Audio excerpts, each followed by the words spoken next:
Welcome to the Bang Marn Podcast. Welcome to the Bang Marn Podcast. Welcome to the Bang Marn Podcast. It's not great, but it's pretty good. Hey guys, girls, ladies, gentlemen, everyone. Hey, robots. I know it's probably more bots listening to me than anything else. I've been told it really lubes them up. The bots love this shit.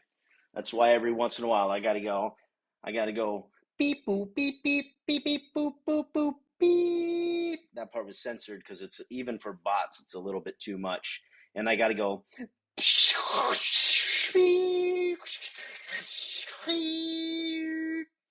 for all my Matrix listeners out there. I just uploaded Trinity into the Matrix, bro. All right, so here's where we stand. Bill has still not gotten back to me. He apparently was not into the itinerary that I had put together with the private landing strip over here for his little helicopter so he can get a couple hours in. Lord knows, probably pencil whipping him. Hey, no, he wouldn't pencil whip him. He's a good old boy. He went to summer school. He just wanted to get out. Yeah, that's some shit. Let me tell you the evolution of buying a pizza restaurant, pizza shop / comedy spot.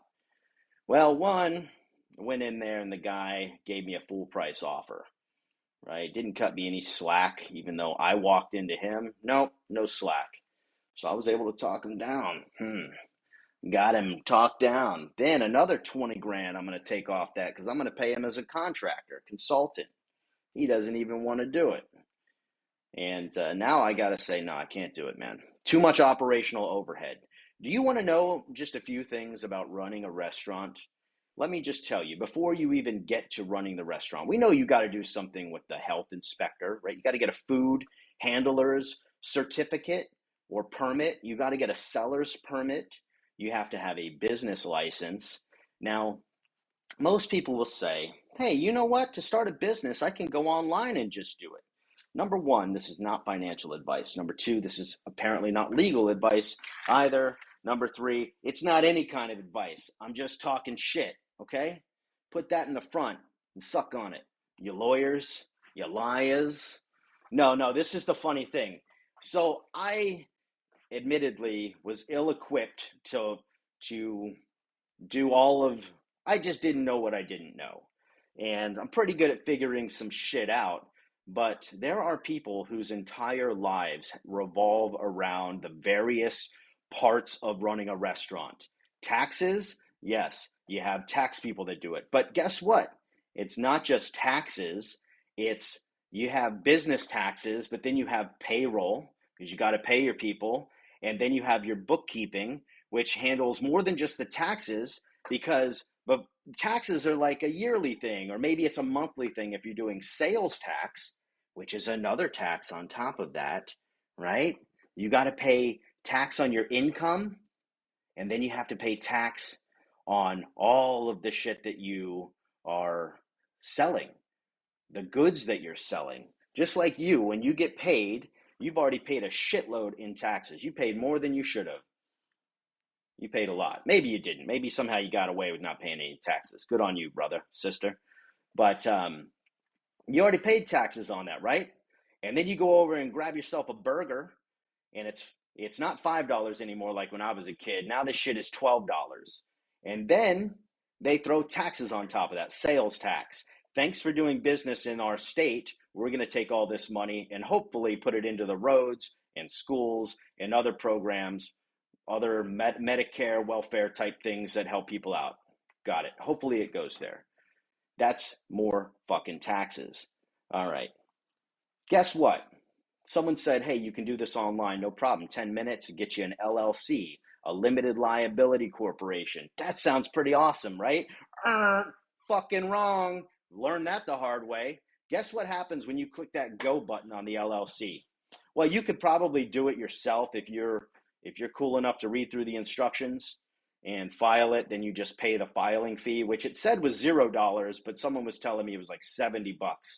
You get your LLC done. I used an online company, which cost me $200 for them to fill out the same exact paperwork. So I got my LLC now, pretty awesome. Now I can start doing business. Yeah, probably. But guess what? Before you've done any business at all, or without doing any business, let's say, just say you started it and then you shut it down because it was a bad idea. You owe $800 for an LLC fee to California. Hey, how about that?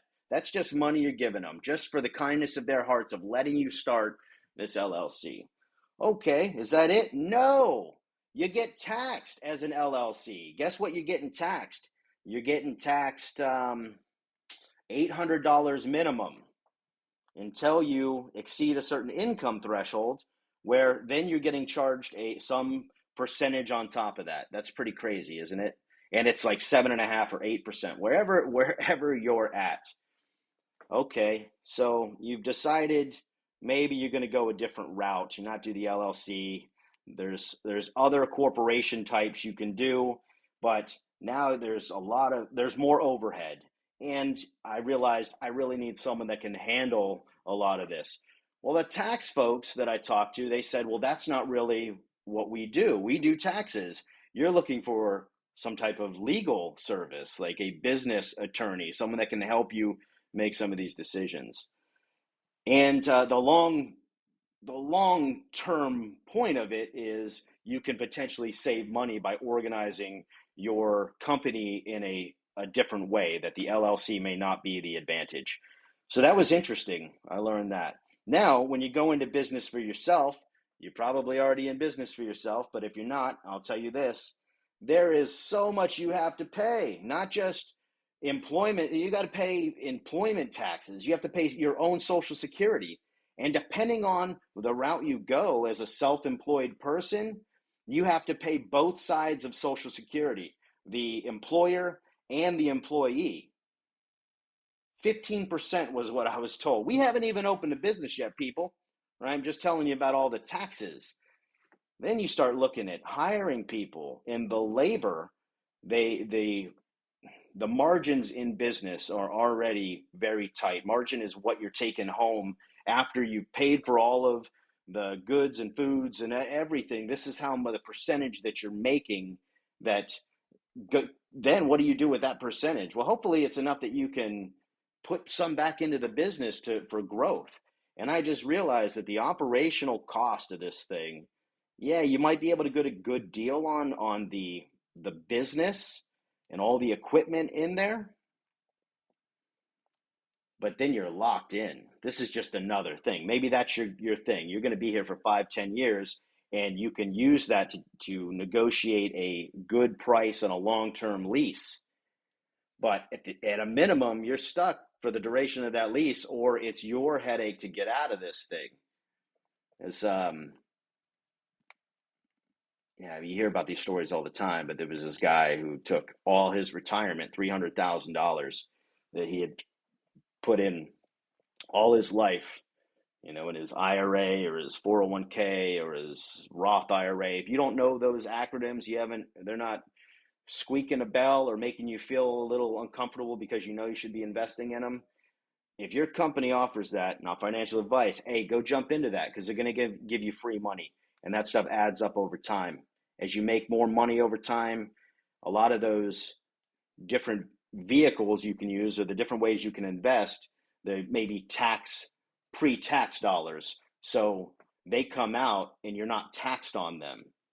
It helps out a lot, especially if you do it when you're young. Anyway, this guy takes $300,000, all his money, puts it into this business. It was his dream. And a year later, 2 years later, he's selling it and he's got to go back to work. The bad thing is not just a zero loss. Like, you don't just go to zero. You go to zero and then you owe a bunch of other people. Most people are in a position where they have to take out a loan, and now they're paying not just, let's say you bought this business for $100,000.